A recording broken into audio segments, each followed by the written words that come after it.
빌립보서 2장 5절로 11절 너무나 유명한 본문인데요.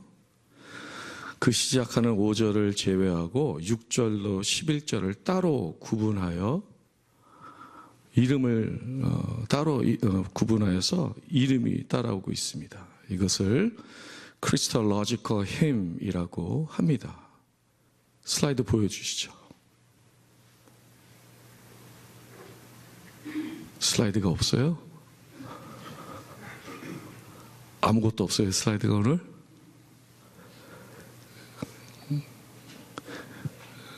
제가 어떨 때는요, 이렇게 보낸다고 보내는데 프레스를 안 할 때가 있어요. 아마 그런 일이 일어난 것 같아요.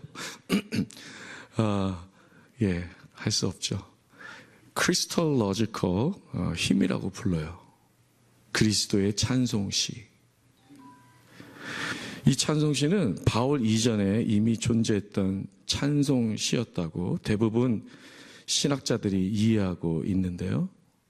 바울이 자신의 서신서에 포함했다고 보고 있습니다. 그런데 그리스도의 찬송시의 주요 내용이 무엇입니까?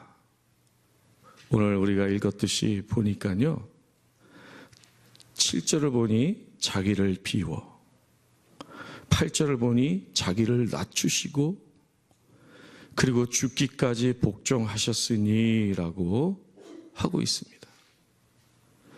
하나님과 동등된 곳에서 내려오셔서 십자가까지 지신 그리스도이십니다.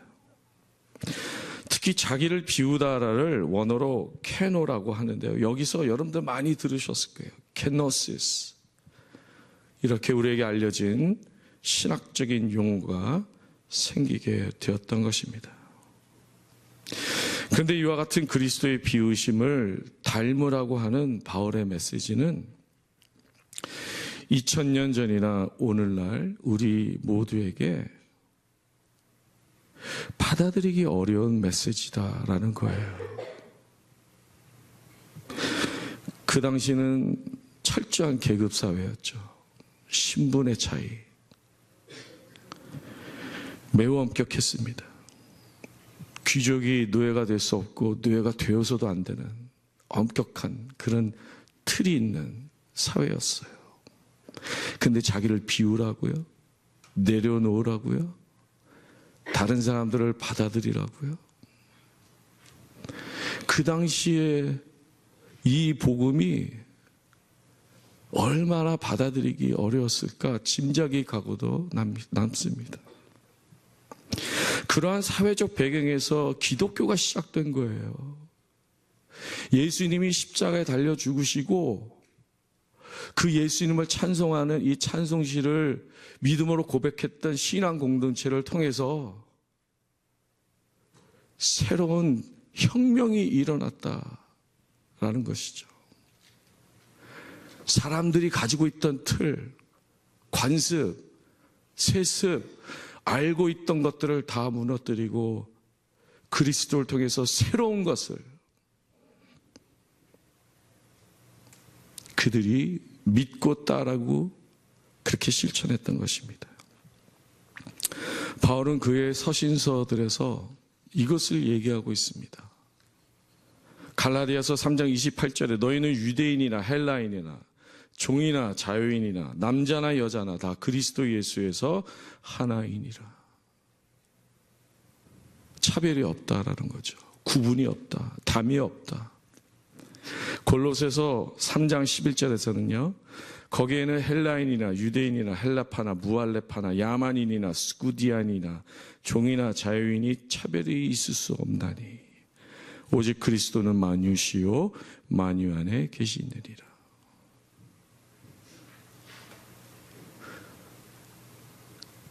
예수 그리스도의 십자가가 그 복음이 그 2000년 전에 시작할 때 얼마나 많은 배척을 받았을까. 그러나 그 복음의 십자가에 담겨진 그 힘을, 하나님의 능력을 믿고 실천했던 사람들에게 임한 자유와 기쁨과 은혜는 또 얼마나 컸을까 짐작해 봅니다. 2000년이 지난 요즘의 세상은 어떻습니까? 자기를 비우고 낮추고 죽기까지 복종한 예수 그리스도의 그 찬송시가, 그 복음이 어떻게 받아들여지겠습니까? 예수님이 보여주신 비움에는요, 게너시스에는 겸손, 양보, 배려 등이 포함되어 있습니다. 아름다운 미덕이죠. 그런데 그런 것들에 대해서 이 세상은 점점 더 등을 돌리고 있는 것을 보게 됩니다. 2000년 전에는 또 다른 이유로 그랬다면 오늘날은 또 다른 이유로 등을 돌리고 있어요. 코비드 때문인지, 그리고 요즘에 미국 관세 전쟁 등으로 인해서인지 사람들은 어느 때보다 노골적으로 더 가지려고 하고, 더 싸우려고 하고, 더 휘두르려고 합니다. 노골적으로. 모든 사람들이 퍼미션을 받은 것 같아요.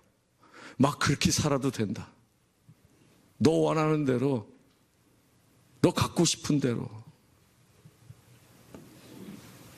그런 승인을 받은 것처럼 살아갑니다. aggressive, greedy, 공격적이고요. 탐욕스러워졌어요. 숨김이 없습니다. 더 이상 상식이라든지 영원한 가치가 되는 정직, 선함, 양보, 배려, 이런 것들에 대해서 포기하고 살아가는 것만 같습니다.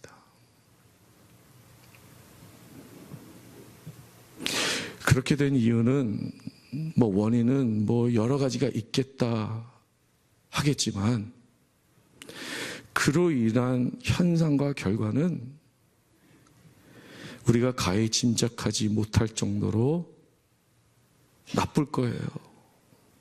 시작에 불과해요. 갈등과 반목이 끊임없이 발생하고 첨예화될 것입니다. 고래싸움에 새우등 터진다고 힘없고 열악한 사람들이 더욱더 소외되고 착취를 받게 될 것입니다. 사회를 지탱하는 정신이나 제도가 더 이상 작동하지 않을 것입니다. 나라들끼리도 마찬가지죠. 승자도 패자도 없이 모두 패자가 될 것입니다. 나만을 위해서 살며 내 뱃속만을 채운다면, 그래서 다른 사람들을 배려하지 않는다면, 너희 안에 예수님의 마음을 품어라라는 바울의 메시지가 여러분들에게는 지금 어떻게 들리고 있습니까? 신앙은 따로, 이 세상 살아가는 이치는 따로 있다라고 하시겠습니까?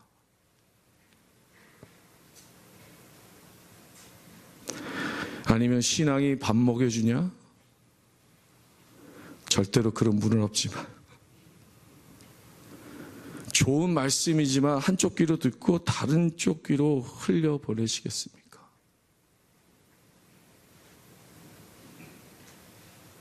Thank you but no thank you 하시겠습니까? 아니면 말씀대로 살려고 발버둥 치면서 늘 황망한 마음입니까? 십자가의 도가 이 세상의 지혜로는 미련해 보여도 믿는 자들에게는, 그리고 실천하는 자들에게는 하나님의 능력이 되는 것입니다. 어리석지가 않습니다. 사도 바울은 고린도전서 1장 8절에 말씀하였습니다. 십자가도가 멸망하는 자들에게는 미련한 것이요 구원을 받는 우리에게는 하나님의 능력이라. 이거 어떻게 만드셨어요? 설교문을 보고 지금 다 넣고 계셔요. 감사합니다. 여기서 예수님의 비우심에 대해서 좀 더 우리가 살펴봐야 하겠습니다. 예수님은 그저 비우시고 내려놓고 겸손해지신 것이 아니에요.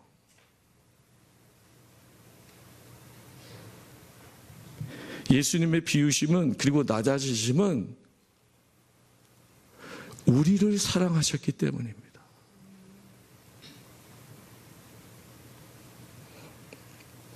사랑이 목적이라는 거예요. 이것이 윤리 도덕적인 겸손과는 완전히 반대편에 서 있는 겸손이에요.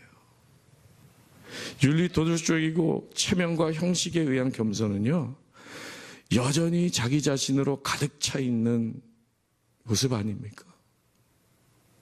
예수님은 그런 게 없었어요. 다 내려놓으셨어요. 우리를 사랑하시기 때문에, 인류를 사랑하시기 때문에 온전히 다 내려놓으시고 부으셨습니다. 사도 바울도 이런 예수님을 본마다 그러한 삶을 사신 것을 보게 됩니다. 사랑하는 디모데에게 그는 편지하면서 다음과 같이 말했습니다. 전제와 같이 내가 벌써 부어지고 나의 떠날 시각이 가까웠도다. 나는 선한 싸움을 싸우고 나의 달려갈 길을 마치고 믿음을 지켰으니 이제부로는 나를 위하여 의의 면류관이 예비되었으므로 주 곧 의로우신 재판장이 그날에 내게 주실 것이며 내게만 아니라 주의 나타나심을 사모하는 모든 자에게 도니라. 바울도 그의 사랑하는 아들과 같은 디모데에게 말하고 있는 것입니다. 전제라고 하는 것은요, 제물 위에 술을 붓는 그런 제사를 뜻합니다. 오늘 다윗자매가 불렀던 그런 특송 안에도 사명이라는 그 가사 속에서도 다 자기 자신을 쏟아붓는 것을 보게 되지 않습니까? 남김없이 다 부은 바 되었다라는 것입니다. 그만큼 사랑으로 비우고 부어서 그가 교회를 섬겼다라는 것을 보게 됩니다. 바울이 오늘 우리 믿는 자들에게 예수님의 그리스도의 찬송시를 통해 예수님의 마음을 품으라고 한 것이 바로 이것 때문입니다. 사랑으로 자신을 비우고 내려놓을 때요, 새로운 것들을 보게 됩니다. 새로운 것들을 경험하게 됩니다. 새로운 세상이 열리게 됩니다. 이전에 경험하지 못했던 다른 사람들의 상황을요, 비로소 깨닫게 돼요. 아, 저분에게 이러한 일들이 있었구나. 그냥 뭐 안녕하셨어요. 그게 아니라 다른 사람들을 헤아릴 수 있는, 얼마나 힘드셨으면 교회를 어떻게 오셨을까? 버스 타고 오셨는데 요즘은 어떻게 오시나? 자기를 비우고 내려놓을 때 그런 아름다운 지혜가, 헤아릴 수 있는 마음이 오히려 생기게 되는 것입니다. 점점 더 개인주의로 치닫고 모든 것이 on my term, 내 조건에, 상황에 따라서 돌아가야 하는 이 세상에 예수님의 비우심을 따라서 살아가는 자들은 그들에게 한 줄기 소망의 빛이 될 것입니다. 성경 다음으로 많이 읽힌 책이 있는데, 토마스 아켄피스라는 사람의 The Imitation of Christ, 그리스도를 본받아라는 책이 있습니다. 거기서도 다른 사람들을 헤아릴 수 있는 것이 가장 완전한 지혜라고 하는데, 그것을 이룰 수 있는 것도 우리가 우리 자신을 비우고 내려놓고 다른 사람들을 품을 때 우리에게 주어지는 아름다운 지혜인 것입니다. 예수님을 믿고 예수님의 마음을 품는 자들이 더욱 필요한 이 시대가 되었습니다. 우리 디모데 교회 성도님들이 그런 사람들이 다 되시기를 바랍니다. 여러분들의 가정에서, 모임에서, 여러분들이 만나는 관계에서 예수님의 비우심을 실천하며 다른 사람들을 품으며 그들을 섬길 수 있는 우리 교인들이 되시기를 바랍니다. 이 세상이 아무리 자기 자신만을 위해 살아갈지라도 그러한 현상에 유혹되거나 흔들리지 않고 예수 그리스도의 십자가를 더욱 확실히 붙잡을 수 있는 여러분들이 되시기를 바랍니다. 우리는 비웠는데, 사랑으로. 우리는 사랑으로, 믿음으로 비웠는데 하나님께서 우리 안에 공동체를, 진정한 공동체를 세워주시는 것입니다. 공동체가 그냥 세워지는 것이 아니라 우리 한 사람 한 사람이 예수 그리스도처럼 내 자신을 비울 때 우리가 연결이 되며 진정한 공동체가 세워지는 것입니다. 우리가 비울 때 더 구체적으로 진정한 solidarity, 연대를 이룰 수 있게 되는 것입니다. 우리가 하는 모든 사역, 관계, 선교에 이러한 모습이, 태도가 밑바닥에 깔려 있어야 하겠습니다. 사도 바울은 그러한 삶을 이미 살았습니다. 그가 고린도 교회에서 교회에게 한 말씀을 보면 그것을 알 수 있습니다. 내가 모든 사람에게서 자유로우나 스스로 모든 사람에게 종이 된 것은 더 많은 사람을 얻고자 함이라. 유대인들에게 내가 유대인과 같이 된 것은 유대인들을 얻고자 하며 율법 아래에 있는 자들에게는 내가 율법 아래에 있지 아니하나 율법 아래에 있는 자 같이 된 것은, 이것은 비울 때만 가능한 거예요. 내 것 주장할 때는 이것을 도저히 이룰 수 없는 거죠. 율법 아래에 있는 자들을 얻고자 함이라. 예수님의 마음을 품고 자기 자신을 내려놓을 수 있는 자유가 있었기에 바울은 각양각색의 사람들을 품고 관계를 맺으며 복음을 살아낼 수 있었던 것입니다. 이번에 우리 교회에서 처음으로 가는 쿠바 선교도 마찬가지라 생각합니다. 그들의 이야기를 듣고 하나님의 뜻이 어디에 있는가를 열린 마음으로, 즉 비워진 마음으로 듣고자 할 때 진정한 연대가 일어나게 될 것입니다. 나의 작은 문화, 나의 작은 경험, 내가 가지고 있는 무슨 돈으로 강압하고 조정하고 그렇게 살아가는 것이 아니라 겸손히 그들의 상황을 이해하려고 하고 그들로부터 배우려고 할 때 진정한 하나됨이 일어나게 되는 것입니다. 예수님의 십자가를 묵상하는 사순절 막바지에 우리는 서 있습니다. 자기 자신을 온전히 비우고 내려놓으신 그 사랑 때문에 우리에게 구원과 영생이 주어졌음을 다시 기억하고 감사하며 우리도 예수님의 마음을 품고 다른 사람들을 섬길 수 있는 자들이 되기를 바랍니다. 예수님처럼 비우는 것도 연습이 필요합니다. 사랑을 달라고 기도하면서, 자유라는 힘을 달라고 하나님께 기도하면서 비우고 내려놓는 연습을 실천하길 바랍니다. 하나님께서 반드시 그런 여러분들을 통해 하나님의 아름다운 역사를 이 공동체 안에 세워나가실 줄로 믿습니다. 여러분들을 통해서 소외되고 고립되고 상처 가운데 있는 사람들을 품고 인도해 나가는 작은 예수들이 되시길 간절히 바랍니다. 찬양하시겠습니다.